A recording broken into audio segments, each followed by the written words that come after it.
Many years ago, when Janica was still an innocent peasant girl, somewhere deep in the eastern Spard region, it took 3 days and 3 nights on horseback to get there if you came from the imperial capital. The mountainous area in the southern part of eastern Spard is called Pollen, the land of livestock. If you follow the valleys of Pollen deep inside and look near the ridges, you will find Torin, a small livestock village with fewer than 300 people. Janica Feylover, a girl who could see spirits from the moment she could speak, was a genius among geniuses, destined to bring honor to the village. Sometimes, outsiders would visit the village where she lived. Among them, there was a young postboy who made an impression on Janica. He was the only person who spoke formally to her. All the young people had left the village and gone to the city to seek opportunities. Janica lived her childhood as the youngest girl who was most loved by the people in the village, so she was not used to speaking formally, but perhaps because of her natural friendliness, the postboy soon became close with Janica.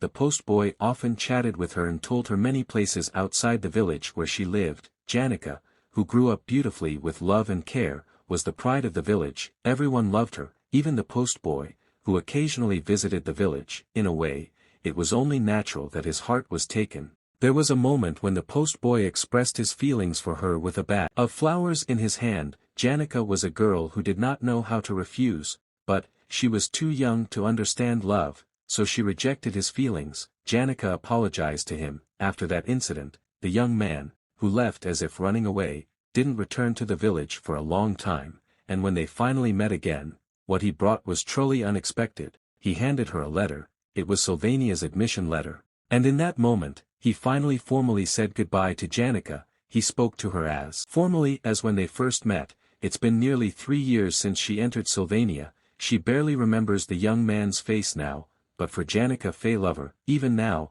refusal is scary, and formal speech is unfamiliar. While Janica was deep in thought, someone suddenly called her, which immediately woke her up. The person said that she didn't even know how many days it's been, but if she had some kind of problem or needed to submit a request letter, she asked her to tell them immediately. If the request was within their jurisdiction, they could process it immediately. The place where Janica was now was the Trix Hall administration office. While looking at the paper she was holding, Janica suddenly stuttered and hesitated to say something. It was a withdrawal application. Dex Hall dormitory. Seeing her attitude, the receptionist was confused why she was so hesitant. She also advised her, if she really felt unsure, she could talk about it with someone close to her. The receptionist was very sure that there would be many people who would do anything to help her, someone who was willing to listen to her story. Normally, there were always many people around Janica who were willing to help her, but at times like this, when the sense of attention felt overwhelming, she had more and more difficulty opening up and expressing what she was thinking,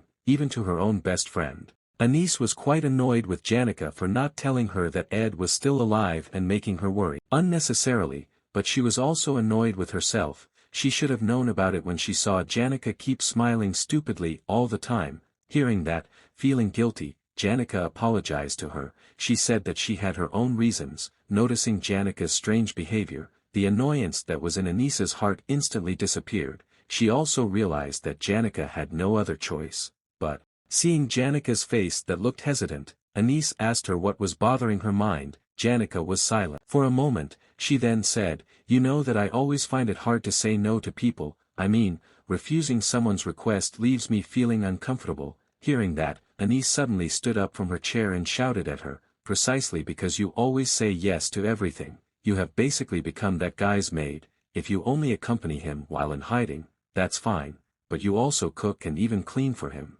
In a rather harsh tone, Anise asked her, this time, what kind of request did Ed ask you? With a blushing face, Janica immediately refuted her words. "It's not what you think, I want to do it myself. Actually, this time I have a request for Ed, but, lately, we are too close and often hang out together. When I am that close and comfortable with someone, somehow, it feels difficult to ask him for something." Hearing that, Anise then glared at her with a suspicious face. She then suggested something to her. "What if you two keep a little distance?" Janica was a little surprised to hear that. Anise explained, "Maybe it will make it easier for you to ask for favors and say no when needed. Actually, all you two need is to keep a little distance. If you always take each other for granted, how should I put it, there won't be any excitement, right?" But, Anise suddenly felt worried after saying that. she doubted whether Janica could really keep her distance from that guy. She even felt that this suggestion was completely unrealistic, but, if they grow apart, and he ends up alone, then,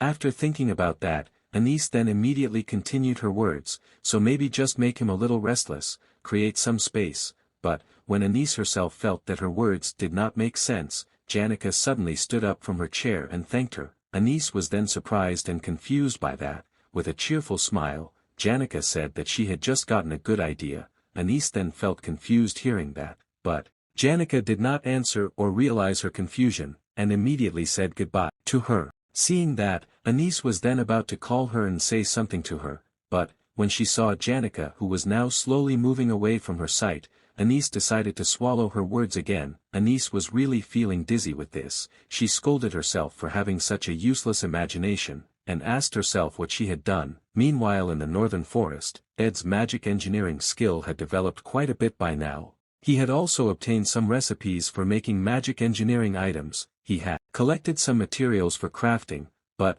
making all of them was physically impossible. But what he wanted the most was, the thunderstruck millennia-old staff. The crafting process itself was quite simple, but that didn't make this staff ordinary. On the contrary, it's an extremely powerful staff, has a very rare rarity. Thunderstruck millennia-old staff has the effect of strengthening the spirit resonance of all elemental spirits as well as increasing the mana efficiency of spirit-based magic. The reason why this staff can be so powerful is because the materials needed to make it are very difficult to obtain. A branch, but not just any ordinary tree branch, but a branch from a tree that has lived for more than 1,000 years, which has been struck by a lightning strike. In the original scenario, this item would have been automatically added to the protagonist's inventory as a reward for the last mission of Act 3. But in reality, he could not find or buy it easily. A tree that is more than 1,000 years old is very rare, but at least, there should be one in this northern forest. The problem is lightning,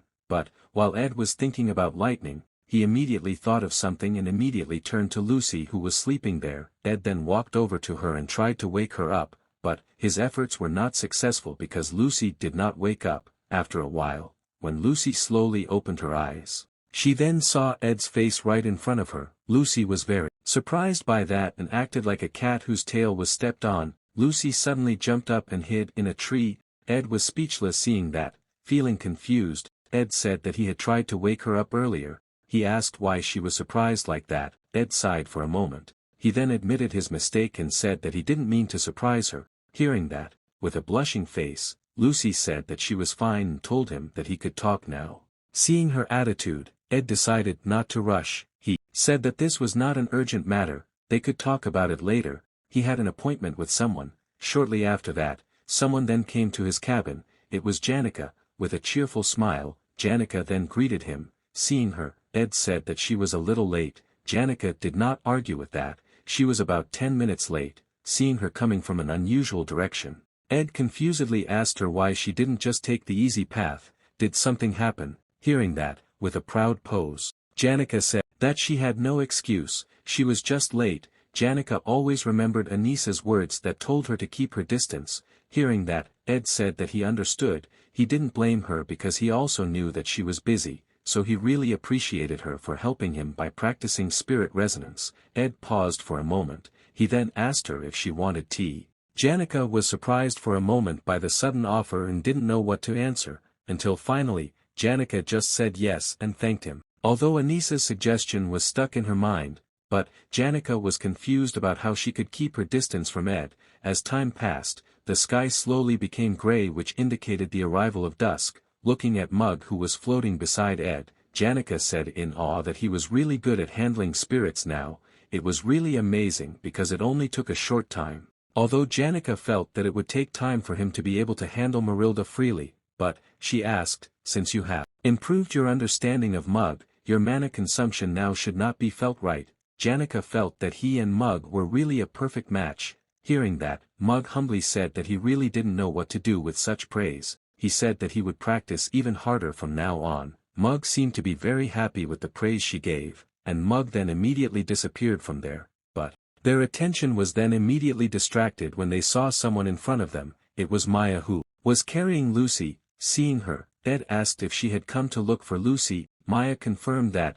Vice Principal Rachel requested the presence of Lucy, the top-ranked student in her years. Maya also said that she was shocked when she first heard the news about his death, but it was a relief to see him alive and well. Hearing that, Ed bowed towards her and apologized to her for worrying him. He said that he had his own reasons. Maya also bowed towards him, and when their eyes met, like there was a little spark that happened, Janica, who saw that, could only feel confused by the strange atmosphere that occurred between the two of them. In a rather displeased tone, Maya asked him, "Do you know, as a maid, it is a virtue to always assume a lower position?" Hearing that, Ed said that he understood that, but he said that he would still speak formally. Maya then got annoyed hearing that. She then said, "Then, I'll take my leave. I still have to thoroughly inspect the maid's duties, especially regarding speech etiquette." Hearing that, as if not realizing Maya's annoyance, Ed calmly said that he understood, but he would still speak formally.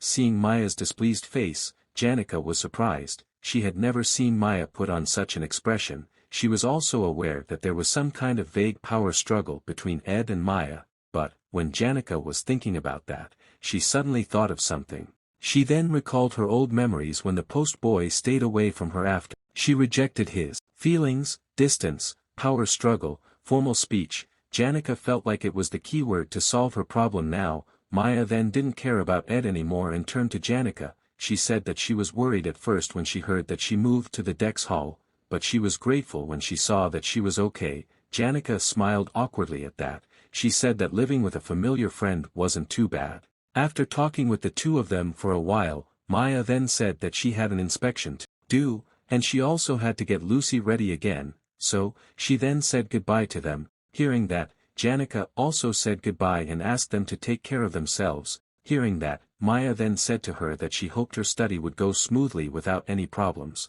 After Maya walked far enough from there, Janica suddenly called Ed. With a blushing face, Janica asked him what if they tried to talk formally to each other from now on. Ed was then confused to hear that. Janica frantically explained. This was not just a matter of talking formally, but more like as if they had just met. Not that she felt awkward with him, but she felt it would be better if he showed respect and manners. Ed could only feel confused hearing that. Realizing his confusion, Janica then held the hem of his shirt. She said that she just wanted to try it, at least once. Ed was silent for a moment hearing that.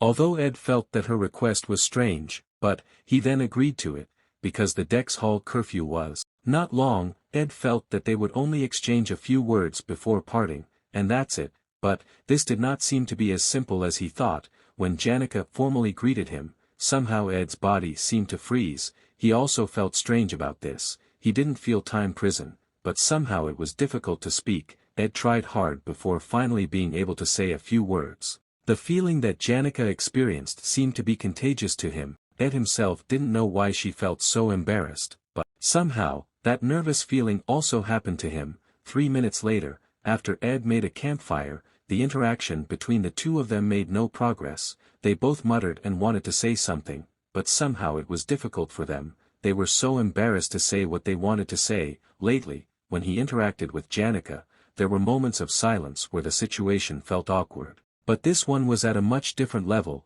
Ed was dizzy and confused by it. The relationship that had felt very comfortable like with family suddenly became awkward. But the problem was, she herself suggested this, but, looking at her who was downcast while feeling embarrassed, it was clear that she also did not expect it to be like this. He would prefer if the situation passed soon. Ed wondered if he should say something first, but just as Ed was about to say something to her, Janica suddenly stood up while looking at the sky. She said that the dormitory curfew would soon arrive. While bowing towards him, Janica thanked him for today. After saying that, she then ran away as if running away from there and said goodbye to him. Ed could only be silent seeing that. He didn't know what to react to seeing her behavior, but he suddenly became worried. This nonsense, will they continue to do it?